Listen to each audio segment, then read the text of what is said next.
Example of استدلال، پھر ہم نے ایگزامپلس دینی ہے کہ استدلال کر کے کون کون سے چیزیں ہوئی ہیں. In the early days, people used gold or silver coins, but now we have only banking and digital money. The Quran and the Hadith do not talk about it directly. Scholars used istidlal to check if it is allowed. They studied how it works and made sure it does not involve interest.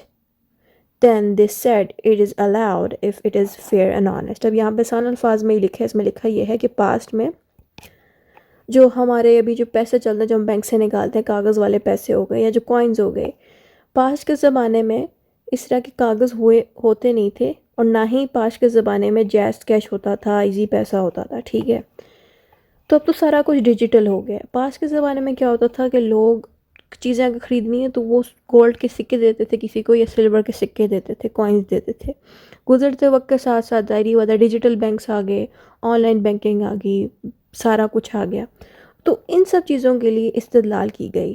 اب جب استدلال ان چیزوں کے لیے کیا گیا تو جو اسکالرز ہیں ان کا مین گول یہ تھا کہ جو بینکس بنائے جا رہے ہیں جن پہ عام انسانوں کے جو پیسے رکھے جاتے ہیں، بس اس میں انٹرسٹ نہ شامل ہو. انٹرسٹ میں سود نہ لگے. اگر ان بینکس پہ سود نہیں لگ رہا تو پھر وہ لوگ، عام لوگ بھی بینک پہ اپنے پیسے جمع کر سکتے ہیں. اگر ان بینکس پہ پیسے رکھتے ہوئے سود لگے اس انسان پہ، یعنی کہ ربا لگے، تو پھر وہ بینک بھی ہم لوگوں کے لیے ٹھیک نہیں ہوگا. اس لیے اب یہاں پہ آپ دیکھیں کہ قرآن اور سنہ میں ڈائریکٹلی کوئی ورڈ اس بینکنگ کے اوپر، پیسے رکھنے کے اوپر، بینک میں رکھنے کے اوپر کوئی بات نہیں لکھی گئی ہوئی. اس لیے استدلال کر کے جو اسکالرز تھے انہوں نے اس مسئلے کا بھی حل نکالا اور کہا کہ اگر بینک کے اندر کوئی انٹرسٹ نہیں لگتا، یعنی کہ عام لوگوں کے اوپر سود نہیں لگے گا، تو پھر وہ اپنے پیسے بینک میں حفاظت کے طور پر رکھوا سکتے ہیں. جیسے کہ کسی کی اگر پیمنٹ آتی ہے تو وہ بینک میں آتی ہے.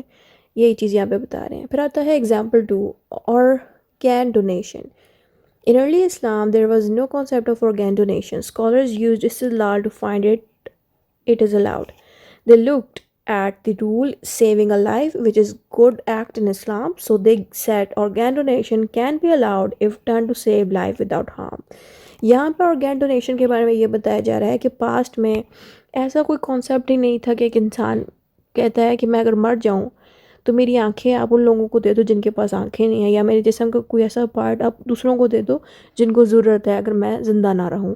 یہ ہوتا ہے organ donation.